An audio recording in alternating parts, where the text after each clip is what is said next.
Hello everyone, Assalamu alaikum to all and welcome back with another amazing episode of Fahad's Journey Talk Show. I'm your host Fahad JobsWala and I'm student and interview captain at Rehan School Online Academy.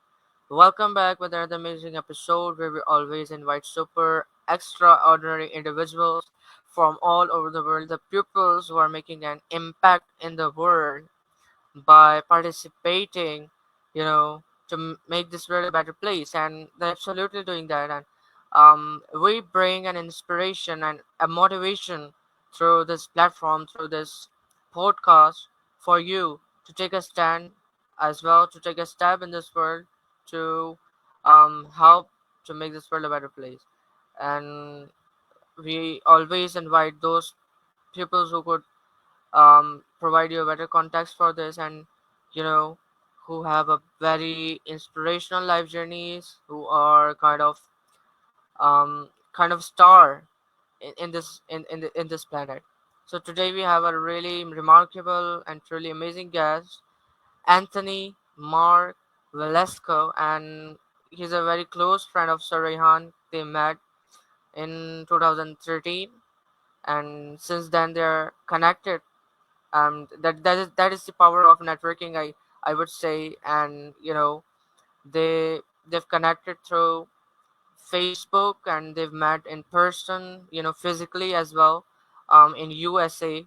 And now through Sir Rehan, I'm having this opportunity. I'm having this podcast, because through of his connection. So again, Anthony, thank you so much for your valuable and precious time for this podcast. So, Anthony Mark Velasco is a skilled marketing analyst and Chandra Federal LLC with a strong background in business management, leadership, and human resource management. A gratitude to the of the University of Arizona Global Campus, he combines analytic expertise with strategic insights to drive impactful marketing discussions. Known for his professional acumen and engaging online presence, Anthony continues to make significant contributions in his field. He is a retired, um, in military, and he was in communication. Specifically, he was in communication industry at that time. So Anthony, how are you? And welcome to the show. I'm fine, and I just want to thank you, Fahad, for inviting me on this opportunity. You're a bright young man with a bright path. Keep it moving, keep learning, keep opening yourself up to, as we were just speaking about the other cultures, the whole diversity, undivided, undivided. We're much more brilliant. We're much more rewarding to this life when we're united. I think it's a big plus for our world, especially to realize, as we speaking already, we're made by one God. He created all mankind, and it's good to open up that we live on one residence, which is called the Earth. Even though we have our separate places that we may live, whether it be in your own country of different houses, my country in different homes, or just different countries altogether throughout the globe, we all live on one residence called this planet called Earth. But yeah, Fahad, you're doing a great job. I'm very grateful to even be included to your platform. So it's good to be here, and I'm looking forward to this open dialogue in our conversation. To hope promote, a good feel for other people, and as we mentioned earlier, to connect that common ground that we all have as mankind. Exactly, exactly. Um, you know that doesn't mean that doesn't matters. However, we have so many barriers, which we have created by on our own. Like we have color barriers, we have language. You know, we have many lots of barriers between us, between us humans. But these kind of podcasts proves that that doesn't mean you're living in another country, you're living in another place, in another corner of the globe. But we still are, because we are humans, so we are connected in the one platform. and we are, in the front of each other, and we are talking to each other.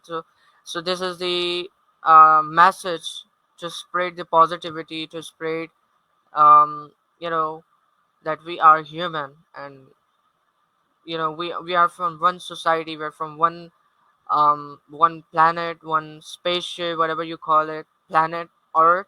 Yeah, We're yeah, from planet Earth, and we all are human. That only matters. That doesn't mean you're that doesn't matter that you have uh, different religions.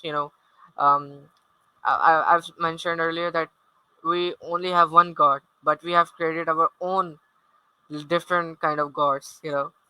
So yeah, those kind of things and those kind of misconceptions we have with too much, it became too much in this, especially in this 21st century.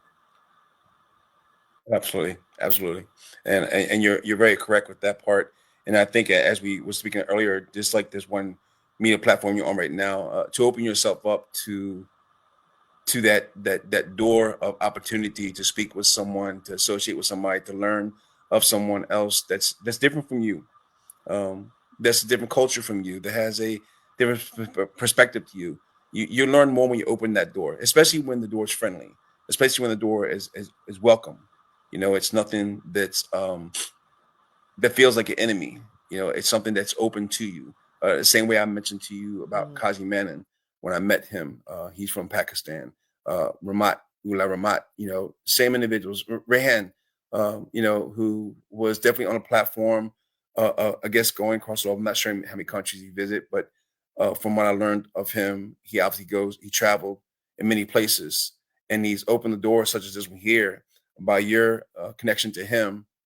You was able to also connect with me as well, because that's how it all started. It became a chain of connectivities, and to open up to that, I think is a great opportunity to learn. One of my best friends, he said something, good words of wisdom. He said, you're surprised what you learn when you listen to where other people come from, when you listen to the story, when you listen to their passions and the passions that you have, such as humanitarianism. That's where me and Kazi Manin connected. Never met him, but we connected through a social media platform. And that one common goodness, that one common care, that one common compassion for humanity and in this country, drew me to not only connect with him, but connect with Rehan. And then it allowed me to connect with somebody who does that for a very impoverished side of Pakistan, where he feeds the children. But that whole connection allowed that to happen. Should I have closed that off, or should have Kazi closed that door? Nothing would have evolved. And I think the social media, I think, has a very positive side, because it's open door to learn, other than what you read. This conversation that we're having right now, we're learning each other by actually talking to each other. Nothing I've read about you. What I read about you, what I read about your country, or what you read about my country is just a perception. But until you're actually there, until you actually open yourself up to experience other people, on a very friendly, very welcome, uh, um, uh, content relationship with each other, you just don't know what that evolves to. My wife's from Morocco. I could sit here and watch TV, and she watch her Moroccan channel in her language. I don't understand the language. I pick up some words because I've heard it before, and just by the action, the actors and the actresses, just by the whole scenario that they're acting on, you start picking up things. You start understanding things without actually understanding the language, and it draws me because I'm opening myself up to it. Uh, but even more, she's from Russia. She's a whole different culture from where I'm from. I'm born in the United States, even though my nationality is half Filipino. I'm biracial and half Cherokee Indian. So, but even with that, it's just a perfect example of the interaction that we allow ourselves to partake in to build those relationships. Now, I think that's what Rehan did. He built those relationships. He allowed that funnel of people, like you, Fahad, to even connect with me. Exactly, exactly. That is very interesting. You have mentioned about three countries and three Yeah, different cultures. which you should probably belong to. So you born in Philippine and you're Filipino. I wasn't You born know. in the Philippines. That's just my heritage there because my father was Filipino. Oh, okay, okay, okay. So, but you're born in United States. I was born in the United States. Okay. So then you mentioned about India. So what does that connect with you? Yeah, not India, Cherokee Indian, American Indian. So Oh, okay, not yeah, American Indian. So I was my mother was Cherokee Indian. okay, amazing. So Yeah. Anthony, before going and moving further, could you tell us more about yourself briefly, about your story, how you started your life, your career? Well, I was born, like I said, I was born in the United States. You know, growing up, I had an average childhood, like yourself. Went to school, high school. After high school, I eventually went into the army. The army was a brand new door for me. I read about other countries, Middle East, Asia, just different countries in Europe and so forth. And when I went in the army, it opened up a lot of diversity, even in my own country. Where by me be living on the East Coast, we have a very diverse population anyway.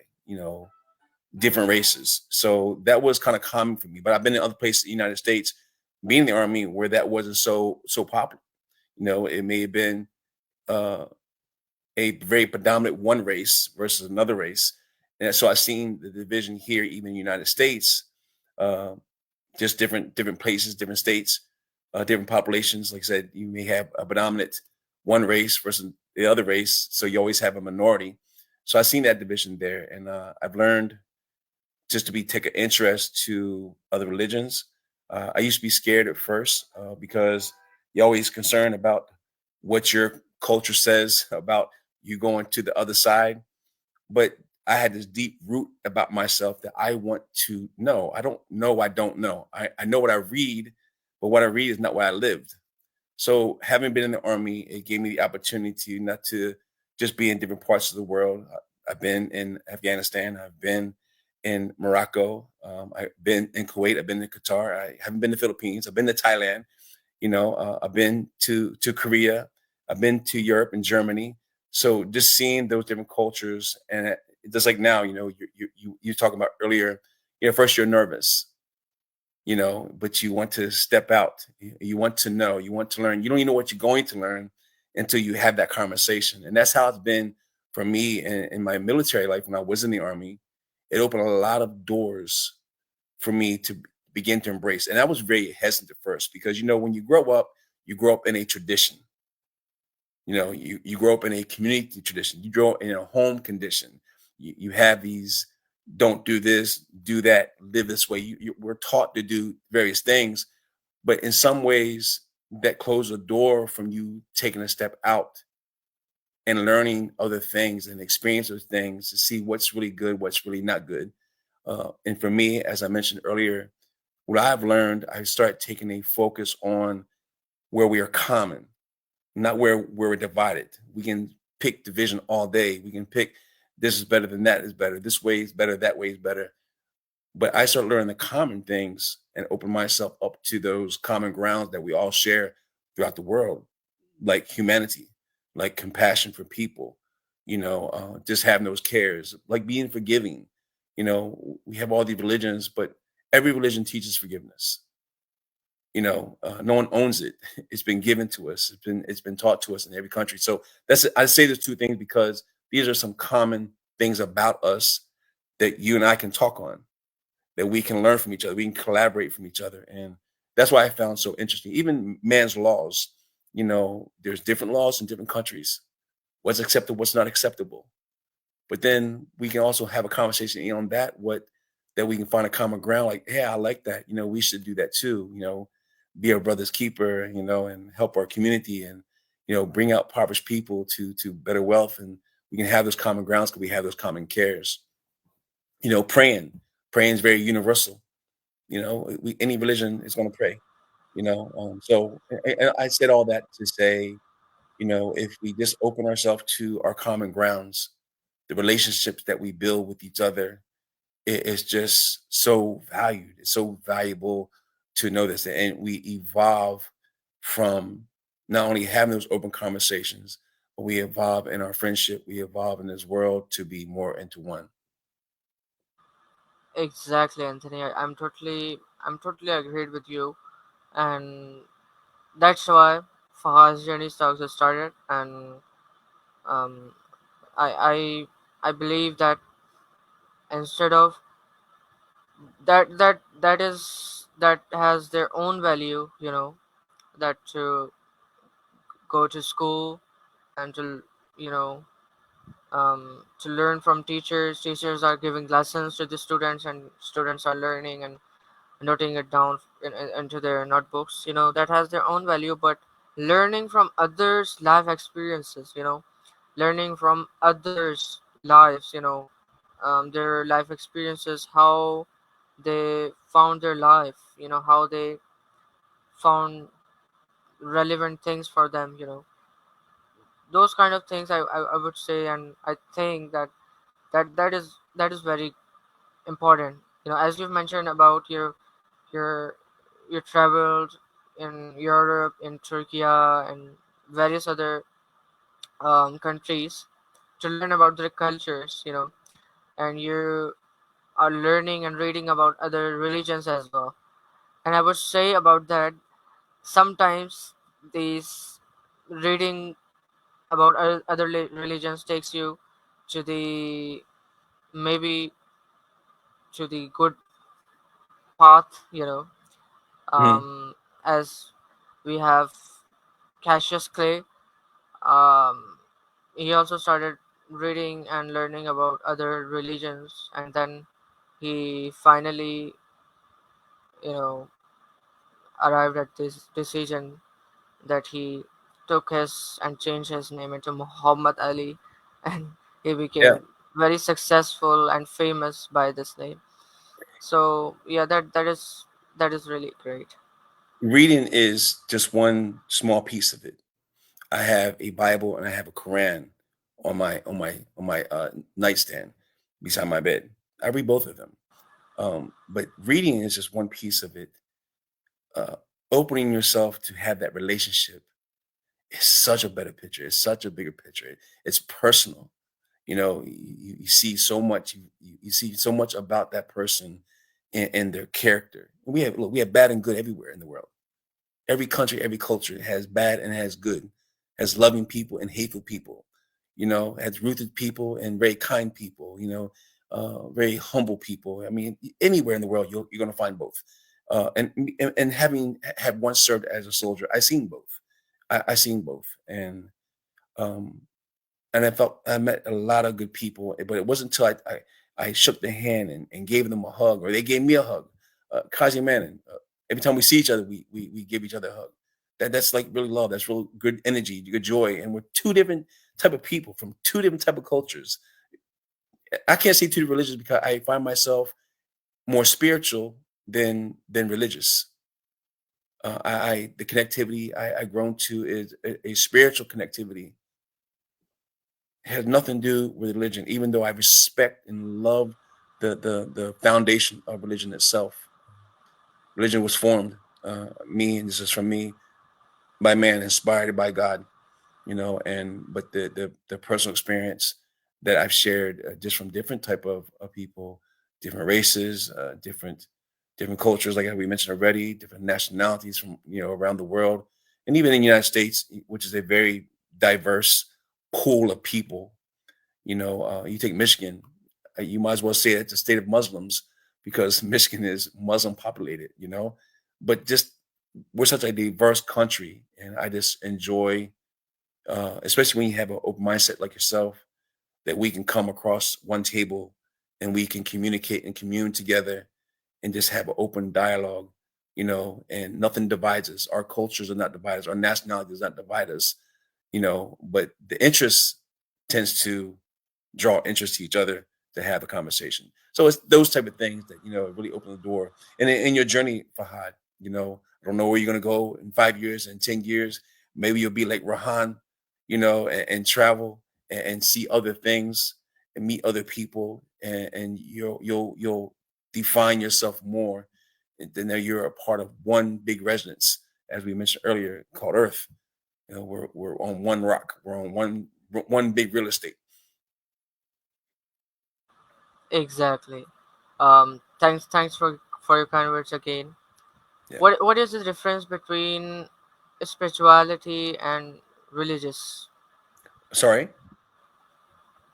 What is the difference between spirituality or religious, or you would say, Well, religious and not try to read kind of into it thing? too much. I think religion is like your house. It's your culture of your assembly of people you pray with, and this is what I've learned. I'm not saying I can pray. I'm right for me, but the difference to me in religion, there's a separateness in religion, because it's one assembly, it's one organization of people where they assemble. I think it's a great thing because if you assemble with people you can learn from, I think it's a great thing. But I think spirituality is the driving force that makes people pray.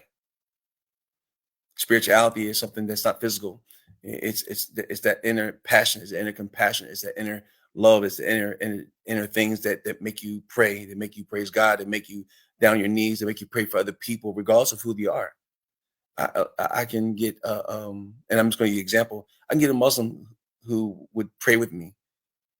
I can get a Christian who will pray with me. I get other people who will pray for me, and it has nothing to do with religion. It has to do with their spirituality to God that draws them together, that opens that door so they can do that. I believe religion is a valuable thing. I think it's a great thing because it's the foundation of your learning, you know, um, and it has its own tradition. It has its own religion, has its own culture. I can say even around the world that even from the Muslim faith, from the Christian faith, I haven't learned too much about the Judaism too much. I haven't had much personal experience there outside of being in New York, where there's a large population of that religion. So I haven't had too much experience there, but I've had a lot of experience with interaction with Muslims, and I met a lot of just great spirituality people, very loving people, very prayerful people, and I used to see a lot of common ground in their spirituality, as much as my own, if not more. I've been inspired by other people from other religions, and to me, going back to spirituality, I think that's what spirituality is. It's the driving energy. It's the driving inner force within a person, and it's beyond just the religion. It's deeper than just the religion. Amazing, amazing. So we finally arrived on the conclusion that spirituality is something which we all have, and religion or religious sort of thing is something which we take personally, or which is our personal decision. If someone is Muslim, or if someone is Christian, or belong to an other religion, so this is his own decision. But spirituality or spirit, we all have. And that, we say usually that that person's matter between him or between them or their god, you know Hmm. um is hidden. It's a spiritual connection between them and their god. Hmm. Yeah, exactly. So Anthony, let's go back at that time when you um were supposed to go in the military, or when you weren't at the military. So you probably mentioned that you didn't had personal interest going or joining that military. So could you tell us how you finally admit yourself doing that, and how you take this decision to go to the military and pursue that career? So initially, before I went in the military, I was a martial artist. I was an instructor who taught people how to fight, uh, competed. I had also worked for a company. There was an air conditioning company where I used to install air conditioning into new structure commercial homes. Then I ended up having a child who was my motivator, and I wanted to have more. I wanted a skill set. I wanted to have a foundation to where I could be more marketable. So that was my motivator. I was about 22. Um, so my daughter was my motivator. I wanted more. I didn't know what to anticipate, but I want to go to college. I didn't have a lot of money there then. I was a single young man. I was on my own. I've been on my own since I was 18 years old. Um, I was still in high school when I went on my own, actually. Long story short, so when I my daughter was born, I wanted to have more for her. I knew the life as me as a martial artist, a fighter, and doing it wasn't going to provide her, in my mind at the time, wasn't going to provide her the foundation I needed to have, and I didn't want her to be exposed to that arena of people in the fighting world. So I joined the army, and my intent was to join the army just so I can get the skill set and be more marketable coming out the military, and also for education purposes because I knew the army would help me pay for my school. Having said that, I did my first term, but I got promoted, so I did another term, and then I got promoted. Did another term. So every time I tried to get out the army 3 times, I intended to get out, but I kept getting promoted. So it just became a way of life for me.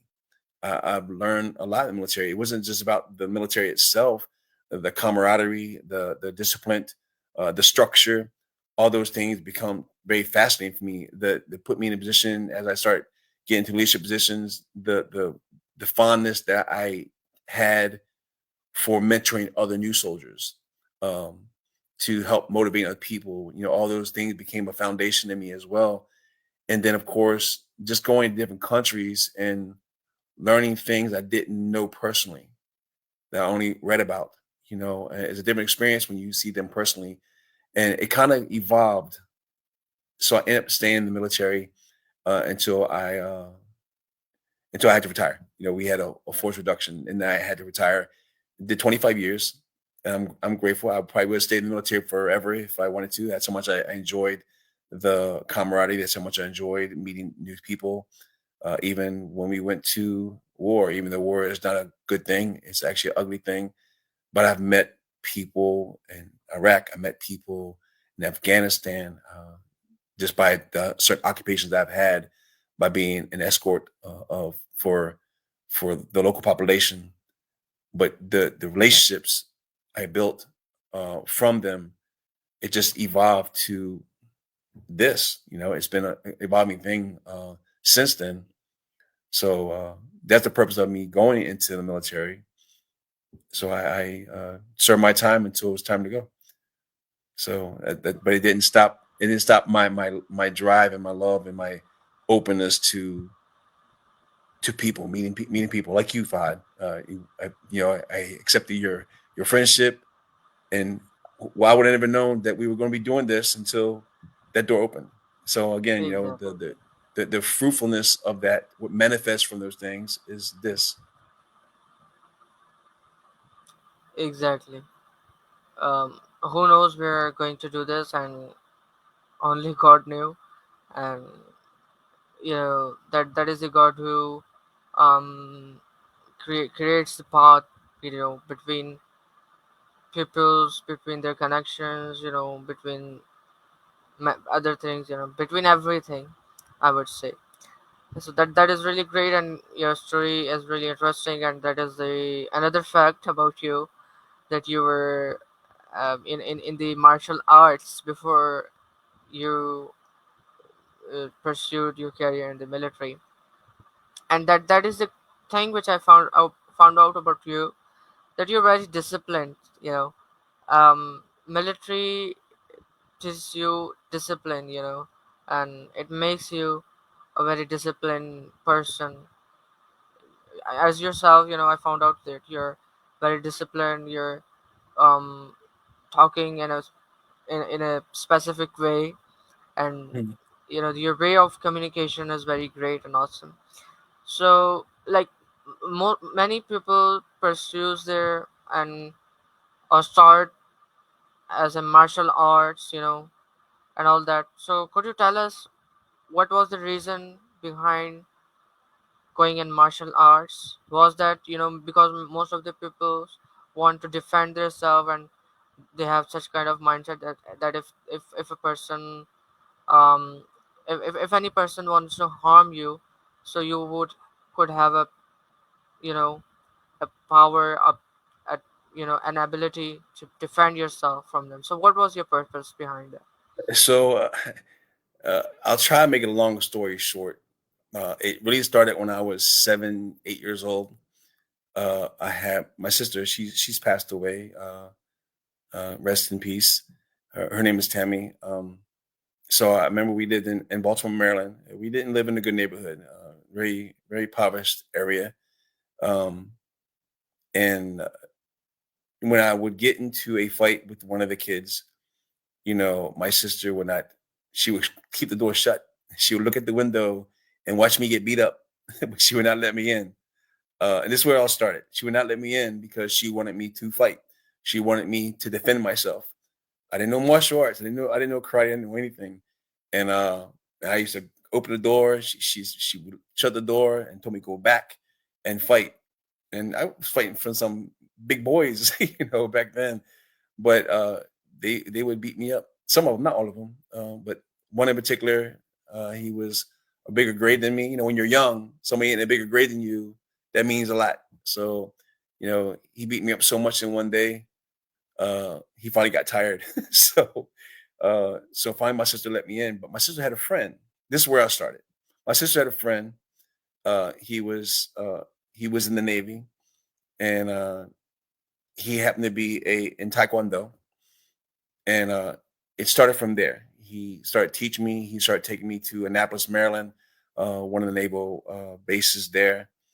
It wasn't too far from us, and I started training. I started liking it. I used to grow up on watching Bruce Lee movies, so all these were fascinations with me. But in my mind, I would vision me doing the moves. I started visioning me practicing and being able to take falls and different things, and it just again like evolved. The evolution of me becoming martial arts just kind of grew with me. And even when I came to I did Taekwondo initially when I was young, and then moved to Virginia where I'm now.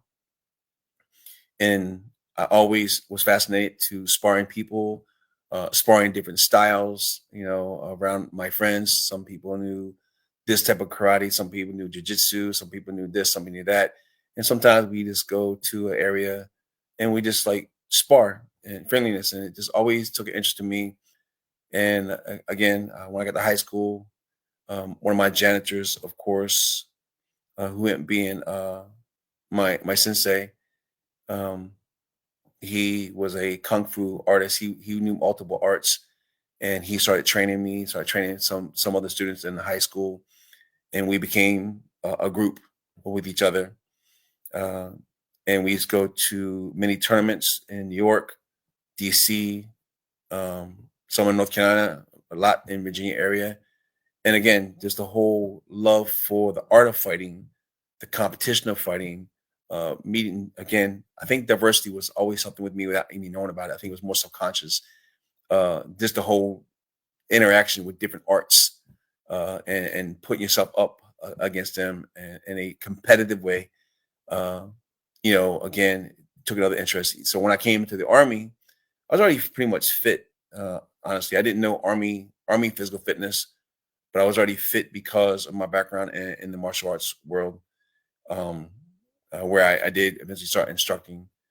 So coming to the army, I didn't have a lot of interaction initially with other martial artists, until I was kind of a shy guy. Honestly, I was very shy about things. But once I start talking to you, start connecting with you, start getting a little more comfortable about you, or even you, me, um, those conversations happen. Sparring to places, wrestling to places. With other army people, because the U.S. Army is a very diverse pool of people too. I mean, as I mentioned, different cultures, different races, different religions, and here we are in one big organization, and we have to work together. So I started meeting other people who had some form of art of fighting, whether it was boxing, whether it was kung fu, with again like it was jiu-jitsu, whether it's grappling, whatever it was, somebody knew something. And every base I went to, Germany was my first duty station, and we had this thing called a Darmstadt karate team. A lot of taekwondo guys, and we just kind of made our own group, and we just had 2 or 3 days a week. We just trained, we sparred, and we just had a great time doing that part, and got into boxing eventually when I came back to the States, ended up being a boxing coach and competing in boxing. Um, so this the art of fighting itself is kind of, again, like everything else, it just evolved, it grew. But it's with a clear mind, it's with a balanced mindset, it's with a very mature mindset. There's also a spirituality about martial arts too. It's not about who can duke it out the best. It's a lot of principles there. There's a lot of maturity you have to have there. There's a lot of balance you have to have there, not just physically but mentally. Exactly. Because you don't fight everything that comes at you. You don't have to. Some of the best fights is not fighting, but to know you have um, that rhythm, that natural reaction. It's just great to be able to know that. You understand that you respect other people's arts. Same as I respect other people's countries. Same with the art. You have martial arts around the world, different styles, different this, different that, and you just want to learn them. You don't want to see how your style, matches up to their styles. So again, the whole interaction, martial arts was the same mindset for me. It was the same zeal for me that I just wanted to entangle myself with other different styles. So again, it's evolved. Okay, okay, okay. So, like, in the conclusion, we would say that um, martial arts is not something to hurt any religion or any person who belong to any other religion. It is just about um, to defend yourself. Is that correct? Mainly, yeah. It's also uh to be in the have the personal courage to protect, not Mm. just yourself, but protect people from other places. I've been on the combat zone where those things took place. I've had personal experiences with family members, friends that took place, and it's good to be able to have those tools, to not just defend yourself, but to sometimes you have to offend in order to chase away adversity. And it's not a guarantee, but it's like if you have a nail with no hammer, you'll find another way to nail it with something else harder, something more solid. But if you have the right tools, it makes it a little more or less challenging. Exactly, exactly. If we have a nail and if we don't have a hammer, we would pick a rock Yeah. If to you have a nail. nail and no hammer, you'll Yeah, find a rock. You'll find something else hard. You'll be innovative to find something hard. And I rate that to martial arts. Martial arts, you can be very innovative with your styles, but to exactly, have those tools in place, you know which one to use if you have it. exactly. I was just joking. Yeah, yeah, I know. Exactly. Like, if it, we would have to find another solution. If we are stuck in anything. And you know, and I would say that we get this a skill. This is a kind of skill. Because not every person has this skill.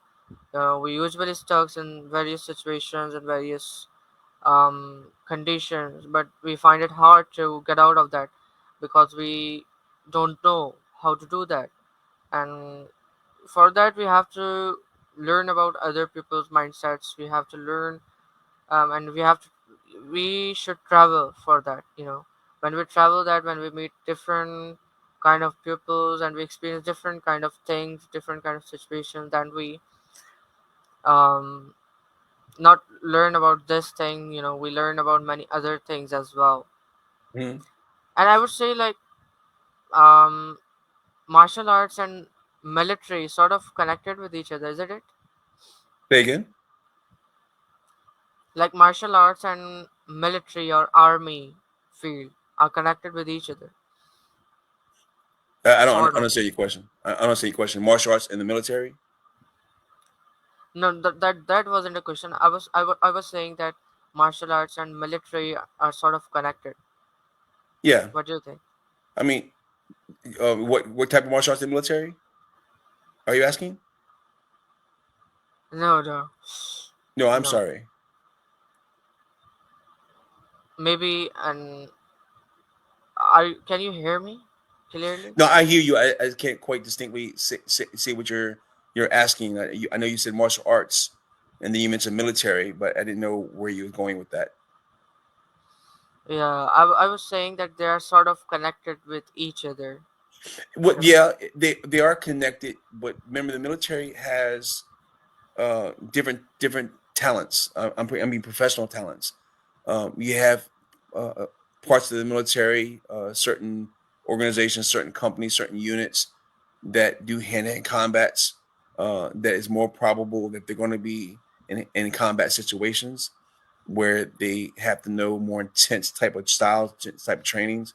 I've met those individuals too. Very elite forces like special forces, like Delta Force. You know those type of units. Not just them, but you have other Ranger battalions, more infantry battalions that's going to learn from basic martial arts, hand-to-hand combats, to other it's more intense and very lethal as well. So not everybody learns the same depth of martial arts.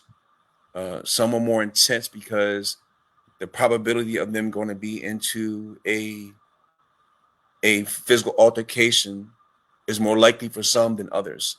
And then you have other ones who may be who are less likely to be in a combat. Everybody's going to know some basic skill, but even the ones who have basic skills may not be so uh, natural with the moves as other ones who do it all the time. They train intensely all the time, and they're going to be more natural with it. They're going to be more reactive with it. They're going to be more defensive with it. So not everybody in the military, even though everybody in the military has a basic martial arts, there is a separate of units and uh, um, that are more intense with it, that are more evolved with it. The learning capacity is much more higher. Exactly. They both have their own ways. They both have their own specialties. You know, they both are amazing and great at their own places. You know, Yep. in martial arts we do taekwondo, we do such other interesting things, and without military, we are nothing. You know, I would say without army, without our army, without our military, because we when we don't have someone who can defend us, who can protect us from um you know from the people who can harm us, so Yep. we would be destroyed. We can't even walk in the streets. We are we have a freedom because of our military, and Yep. like military are amazing. We would have to salute them. And we don't mostly consider this, but that is the real truth. That you Yep. have your military, that's why you are free. When you don't have your military, then you're nothing. Yeah, exactly. And I think well, I take that back. Not every country, but those countries who has a organized military. I know Pakistan has one. Has an organized military that has a strong governorship of their military. You know, they all have some level of individuals who are more special operations. They're more elite than the rest of the military that they have. Korea, Pakistan, Germany. You know, just different countries who have elite. Like Korea has the Rock Army. They're their elite force of Korea. You know, so they're Amazing. going to have that more intense involvement in their physical training and that hand-to-hand combats that's required for that task force. You know, even in your country, same thing. you have that unique task force that has that ability. It could be because they were trained so intensely. Exactly, Anthony. Exactly. Totally agreed with you. So Yeah. thank you so much, Anthony, for giving me your most precious and valuable time for the conversation for the podcast. And it wasn't it wasn't a podcast. It was a conversation, between two people from different corner of the globes, and we connected by because of the Sarihan, and because you were in his connection. Then because of that, I found you there, and we connected now, and that connection took us here.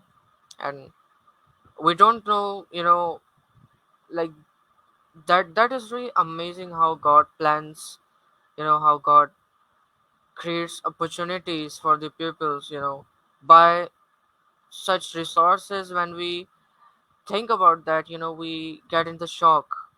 Like, you were Sarihan's friend, and even I didn't know before this conversation, before we met here in the studio, and we connected through him. That is very shocking, and that is that only God can do. So that is super amazing. And you were mentioning about Kazi Manan and about Stan have their connections. I will inshallah interview them as well. So thank you so much, viewers. It was a nice conversation with Anthony, one of the closest friends of Sir Rehan, and it was my privilege. It was my pleasure, and I was privileged to speak with him. And inshallah, meet you soon with an amazing podcast with an amazing guest, probably with Kazi Manan. Till then, stay peace and take care of yourself. Goodbye. Oh yeah, you definitely